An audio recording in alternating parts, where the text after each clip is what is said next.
Pada hari keempat retret kepala daerah di Magelang, Jawa Tengah terlihat semakin banyak kepala daerah dari PDI Perjuangan yang akhirnya tiba di lokasi retret. Salah satu politikus senior PDI Perjuangan yang merupakan Gubernur Jakarta, Pramono Anung, menyatakan bahwa dirinya bersama sejumlah kepala daerah PDI Perjuangan tetap berkomunikasi dengan Megawati untuk hadir meski belum ada perubahan instruksi penundaan retret Magelang. Lalu benarkah ada perlawanan dari kepala daerah PDI Perjuangan atas instruksi Megawati tersebut? Kami akan membahasnya bersama dengan analis politik Carta Politika Yunarto Wijaya. Selamat sore Mas Toto. Selamat sore Zulfia. Baik. Mas Toto, tadi kita sudah dengar dari Bang Andreas bahwa sebetulnya belum ada pencabutan instruksi Ibu Mega untuk menunda para kepala daerah PDI Perjuangan untuk hadir. Tapi semakin kesini semakin banyak yang hadir termasuk Mas Pram. Apakah artinya sudah mulai ada yang melawan instruksi Bu Mega atau bagaimana Mas Toto Anda membacanya?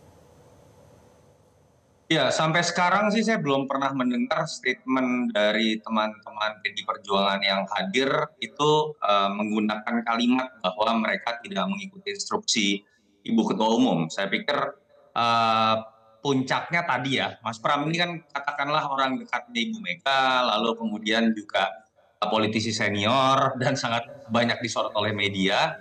Ada statement yang memang menarik. Di satu sisi Mas Pram mengatakan saya akan mengikuti retret sesuai dengan yang diinstruksikan oleh pemerintah pusat, dalam hal ini Kemendagri, Presiden melalui Kemendagri. Di sisi lain Mas Pram juga mengatakan saya tetap intens atau saya tetap berkomunikasi dengan Ibu Mega. Artinya kan ini bisa ditangkap dari luar bahwa ini sepengetahuan Ibu Mega.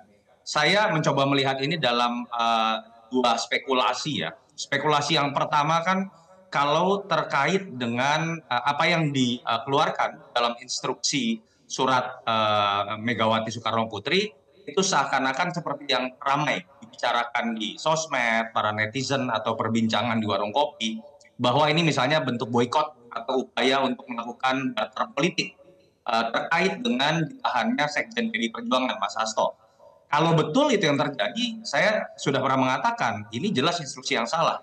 Tetapi spekulasi kedua adalah bisa juga kita melihat ada motif yang lain, bahwa instruksi harian ini keluar untuk menunda keberangkatan kepala-kepala daerah dari PDI Perjuangan. Kalau dibaca ulang ada kalimat menunggu commander call. Jadi bisa saja ini dalam konteks sebagai sikap siaga satu partai ketika memang sekjennya ditahan, sehingga kemudian siapapun harus siap untuk dipanggil apabila terjadi rapat terkait dengan kasus hukum yang mendera sekjen partai.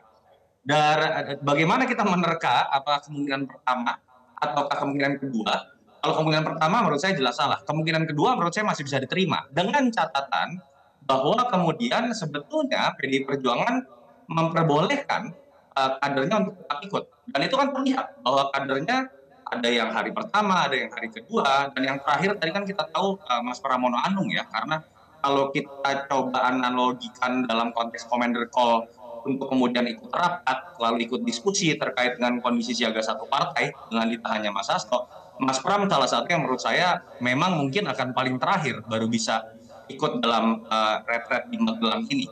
Dan Ya. mungkin akan bisa kita nilai Zilvia, ke depan apakah betul ini boykot atau sebetulnya hanya menunda. Kalau nanti keluar instruksi berikutnya, saya nggak tahu apakah akan instruksi berikutnya atau keputusan partai ataupun bentuknya. Kalau diperbolehkan ikut dalam gelombang kedua, artinya ini bukan boykot. Ini hanyalah sebuah penundaan mengingat memang partai sedang dalam kondisi siaga satu. Itu yang saya coba lihat dengan dua kemungkinan yang ada.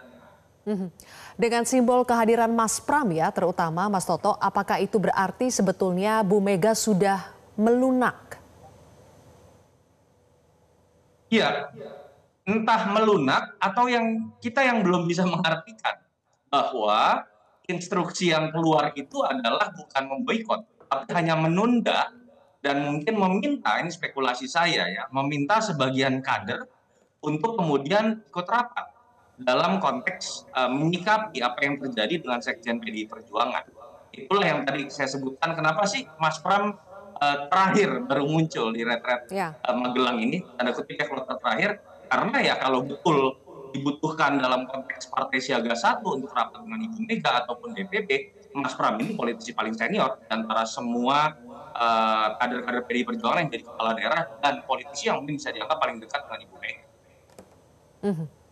Oke, tapi kita lihat ini penundaannya sampai 4 hari ya, terkhusus buat Mas Pram dan juga para kepala daerah yang ikut dengan Mas Pram hari ini. Penundaannya sampai 4 hari. Kemudian sepanjang 4 hari kita lihat para pentolan PDI Perjuangan ini bolak-balik juga ke Teguh Umar. Dari situ saja apa yang bisa dibaca, Mas Toto? Apakah memang situasinya alot soal kapan penundaan ini bisa tidak diberlakukan lagi atau ada nego-nego yang spesial khusus karena para kepala daerah ini juga menyadari bahwa kalau mereka tidak hadir akan banyak masalah yang terjadi? Iya, kalau kita lihat dengan bagaimana penerimaan dari Kemendagri ya sampai hari ketiga dan keempat, paling tidak kalau mau berpikir positif bahwa apa yang terjadi, baik yang hadirnya baru hari kedua, hari ketiga, hari keempat, itu sifatnya bukan sekedar diputuskan oleh internal PDI Perjuangan atau inisiatif pribadi dari kader PDI Perjuangan, tapi berarti itu juga melalui koordinasi dan komunikasi dengan Kemendagri. Dan terkaan saya ya, bukan tidak mungkin bahwa kalau masih ada sisa kader-kader PDI Perjuangan yang tidak hadir sampai tadi hari terakhir Mas Pram hadir, mungkin saja itu akan masuk di gelombang kedua. Karena kalau kita lihat statement dari Kemendagri sebelum kasus ini terjadi pun, memang direncanakan ada gelombang kedua terkait untuk menampung kepala-kepala daerah yang masih harus menunggu keputusan MK. Jadi saya sih melihat ya Sylvia, di panggung belakang ini komunikasi terjadi. Paling tidak antara Kemendagri, antara kepala daerah yang masih harus menunda karena masih menunggu komunikasi dengan DPP PDI Perjuangan. Nah, problemnya adalah memang mungkin kebutuhan PDI Perjuangan untuk menunda kader-kadernya ini berbeda-beda.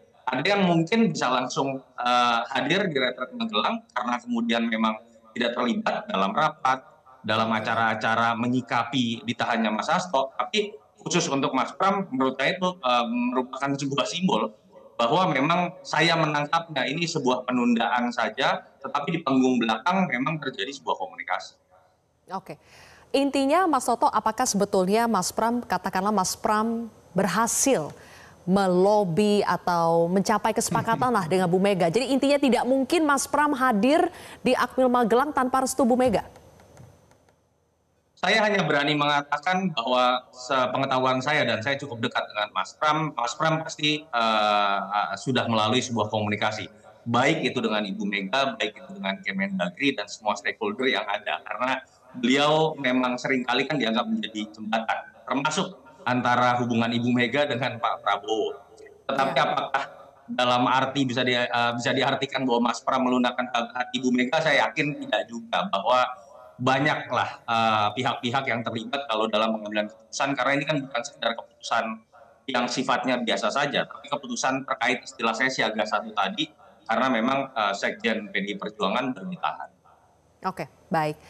Selain memang dari pergolakan di internal PDI Perjuangan sendiri ya, Mas Toto, kita lihat banyak statement di luar sana yang juga ikut mengomentari. Salah satunya adalah statement dari Presiden ke-6 Susilo Bambang Yudhoyono. Bagaimana meskipun itu ditujukan kepada kadernya sendiri, tapi kita tahu bagaimana momennya itu berbarengan ya dengan sikap PDI Perjuangan. Soal statement SBY, country over the party, menempatkan kepentingan negara di atas kepentingan partai. Anda melihat pernyataan seperti ini bisa membantu menjernihkan masalah atau justru memperkeruh suasana? Ya, ini statement yang memang harus diucapkan oleh seorang politisi, seorang pengamat, positioning bahwa seseorang sudah memegang jabatan publik harus menempatkan dirinya, menempatkan kepentingan rakyat di atas kepentingan partainya. Jadi salah bukan menempatkan kepentingan pemerintah pusat di atas kepentingan partainya ya, tapi kepentingan rakyat karena dia dipilih oleh rakyat.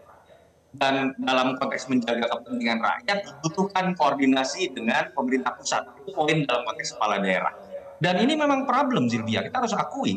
Ini terjadi di PDI Perjuangan, apakah tidak terjadi di partai lain? Terjadi juga. Apa yang sedang diperbincangkan terkait dengan kader-kader PDI Perjuangan, apakah misalnya lebih menempatkan partainya lebih tinggi, apakah petugas partai atau pelayan rakyat, itu bukan hanya terjadi di PDI Perjuangan. Misal, ketika ada seorang presiden yang adalah kepala negara masih mau jadi ketua umum partai, buat saya dia berarti belum mengorbankan kepentingan partainya. ketika ada upaya untuk kemudian membangun koalisi permanen, bahkan ada seorang kader partai yang mengatakan bahwa tidak boleh kita kritik pemerintahan Prabowo Gibran karena kita akan koalisi permanen, artinya dia sudah menihilkan peran dia sebagai anggota DPR yang dipilih oleh rakyat juga.